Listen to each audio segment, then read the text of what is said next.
У Родинському на стадії завершення капітальний ремонт приміщення громадської організації ветеранів війни та праці. Але після огляду об'єкту у керівництва міста виникли деякі зауваження до підрядної організації щодо якості виконаних робіт. На сесії Покровської міської ради депутатами були виділені бюджетні кошти для капітального ремонту приміщення, де знаходяться ветерани Другої світової війни та праці. Після чого було оголошено через Прозоро цю закупівлю та був виявлений переможець, який приступив до виконання робіт. Але, на жаль, система Прозоро дає нам змогу як економити кошти, так і виявляти тих підприємців, які недобросовісно можуть виконувати свою роботу.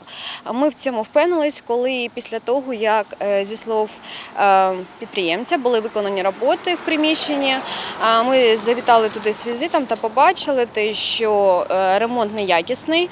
Під час перевірки стало відомо, що стіни приміщення не було належним чином підготовлено та вирівняно, тож новенькі шпалери вже почали відклеюватись. На стелі є щілини у місцях з'єднань. І щодо підлоги у перевіряльників також виникло декілька зауважень до якості виконаної роботи. З цього приводу я звернулася до начальника житлово-комунального відділу Візенкова Дмитрія Валерійовича.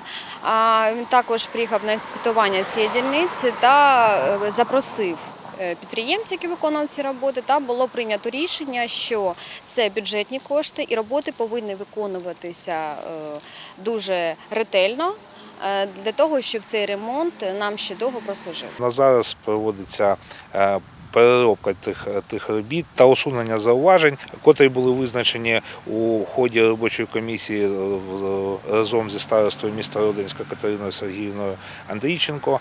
Ми дуже сподіваємося, що підрядник у тижневий термін виправить всі ті огріхи. Є закон, згідно котрого він якісно повинен виконати роботу. Також є договір, де є гарантія на ці роботи, на виконані роботи. І звісно, ми не оплатимо жодної копійки з бюджету, поки не буде якісно проведеного ремонту та якісно проведених робіт. Наша команда дуже багато років говорить про те, що це бюджетні кошти. І бюджетні кошти повинні використовуватися раціонально, доцільно. Та ті ремонти, які виконуються за ці кошти, повинні бути якісними для того, щоб вони ще довго прослужили нашій громаді.